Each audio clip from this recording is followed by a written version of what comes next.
Hi friends, I've got a real treat for you today. A few weeks ago, my friend Natacha offered to come and do a concert at our house.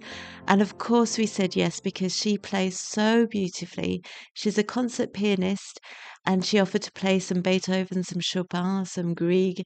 And we just love music. So we said yes and we decided to make it into a bit of a party. So, in today's video, you'll see me make lots of food that I'm going to be serving up to our guests.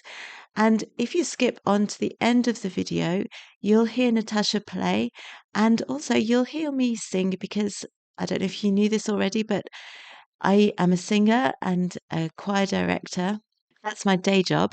I don't get too much of a chance to sing by myself anymore, but I thought this would be a great occasion to pull out some music that I love and to sing for my family and friends. So you can see that at the end of the video too.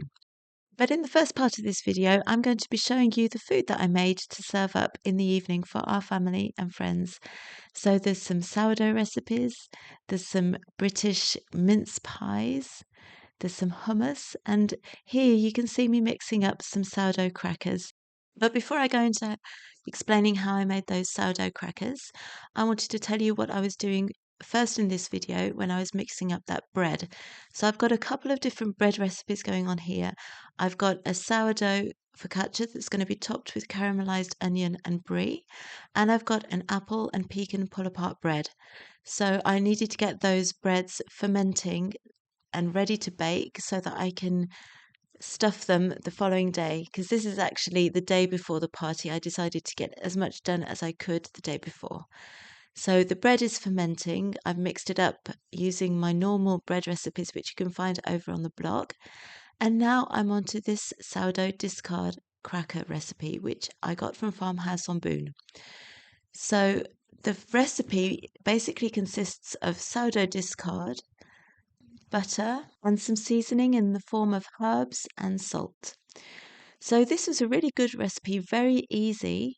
It had a lovely taste. It almost tasted cheesy, even though I didn't put any cheese in there. The tang of the sourdough is really good in these crackers, and it went really well with the hummus that I made.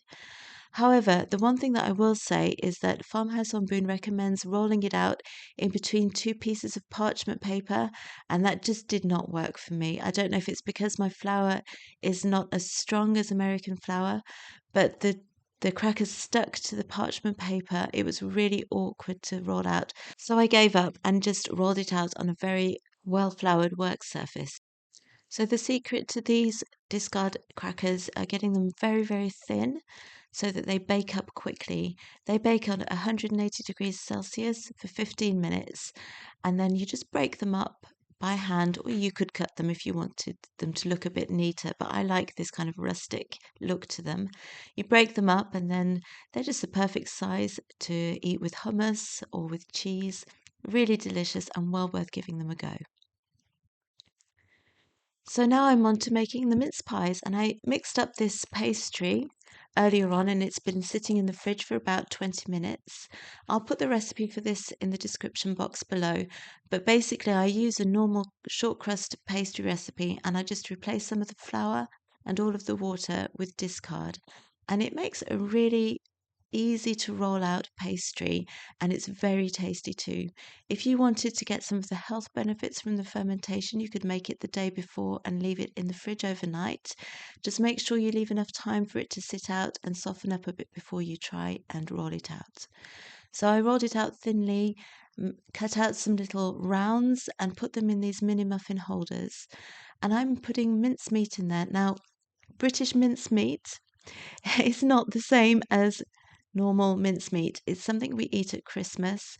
It's basically dried fruit, raisins and currants and sultanas mixed with some alcohol and spices. I'll put a recipe for that in the description box below.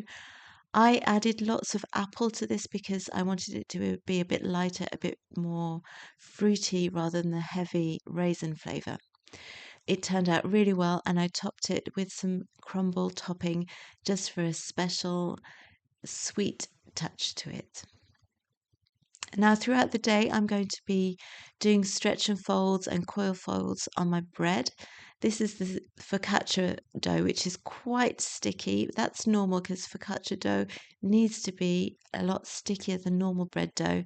It doesn't need to hold its shape because it's going to be sitting in a pan and cooking in a pan rather than in a boule shape.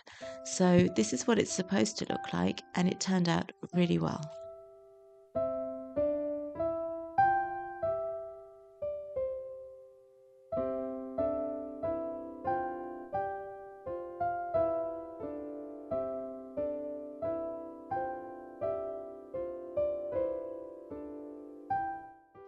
Here I'm making some sugar-free cookies. So I do this by using egg whites, some honey, some almonds, some cinnamon, and a little bit of salt. These are really delicious cookies. You wouldn't even notice that they are sugar-free. They are so good. They taste a little bit like Lebanese cookies, like baklava, the inside of a baklava. Very, very tasty and a real treat this Christmas if you're gluten-free or trying to cut down on sugar. These are also really easy to make. You just put all of the ingredients together in a bowl and mix them up. It's a batter that's very easy to mix too. It's very loose and sticky. I use a cookie scoop then to get them on into balls onto a baking sheet, and I'll press a whole almond into the top so they look pretty, they taste delicious, and it's ready in no time at all. And if you want to try out this recipe, I will put the link in the description box below. It's a new recipe on the blog.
So when I'm making food for a crowd, I'm trying to make sure that there is enough there for my children to eat that have allergies. So those sugar-free almond cookies were definitely something that they can eat. There's no gluten in there, no sugar, no dairy. And this is another recipe, a savory one, which is butternut squash hummus. So I started by making butternut squash puree. I'm adding chickpeas. You can also do it with white beans, tahini, some lemon juice, some salt, and some cumin. So I blend that up until it's smooth, and then I will add some cold water a little bit at a time until it's smooth and silky. Not too runny, but I don't like it to be too thick either.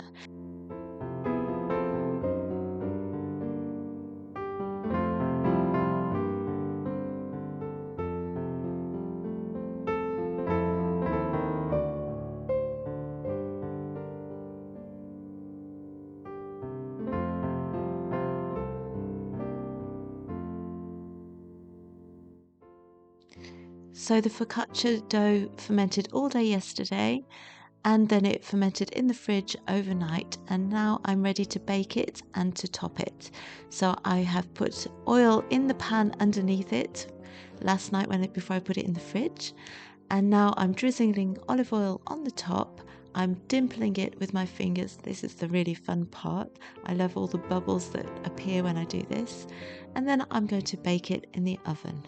This will bake in the oven for about 20 minutes at 220 degrees Celsius. While it's baking, I'm going to get on and fry the onions. They need to be soft and caramelized, but not too brown because they're going to go back in the oven and bake with the focaccia.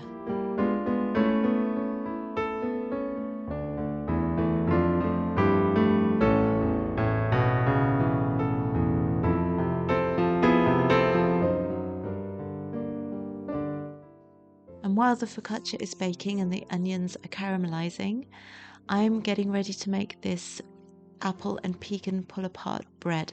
So I'm cutting up some apples quite finely. You can see the bread that I baked earlier on in the day over there just next to me. I'm going to slice the brie. I'm going to make a crumble topping with brown sugar, pecan, and cinnamon. And then I will show you in just a minute how I put it all together. This is right before the concert. I'm doing this at the last minute. So it's all hands on deck. My husband's helping me with the apples while I'm cutting up the cheese, and you can see the onions there frying gently. So the focaccia has been baking for 20 minutes. I'm taking it out of the oven until the onions are done, and then I'm going to be topping it and putting it back in the oven. I'm doing 100 things at once, so I'm baking the focaccia and I'm putting together the pull apart bread, and you can see me here mixing up the crumble topping. I got the idea from Half Baked Harvest.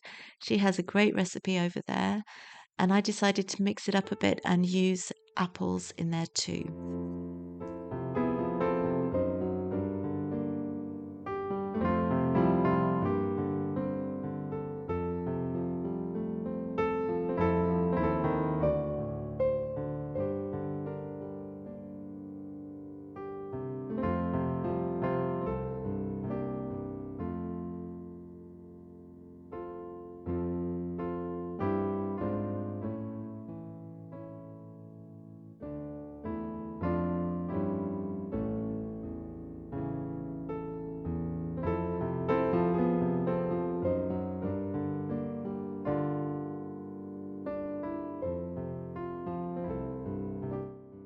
Now to put together this pull apart bread.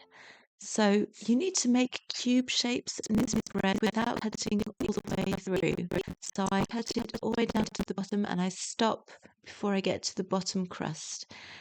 You need to make a kind of a grid shape, so cutting in one direction and then the other. It's a bit difficult. You need a big knife for this, especially if you're using sourdough bread that's very crusty. You don't have to use sourdough, I prefer to, but you can use a shop bought bread if you prefer.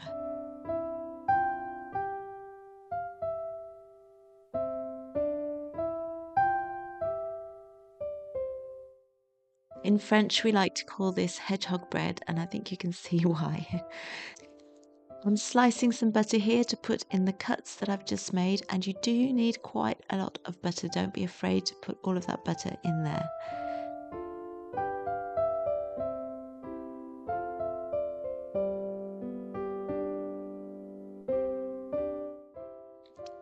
Next, I'm adding the apple, and then I will be adding the brie. And I'll be adding the crumble topping, which I press down into the cracks and onto the bread. That's going to bake in the oven at 180 degrees Celsius for about 20 minutes or until the cheese has melted. And I like to bake it in my cast iron skillet that you can just see there next to me, because that's a beautiful way to present it too. I can just put the whole thing on the table as it is.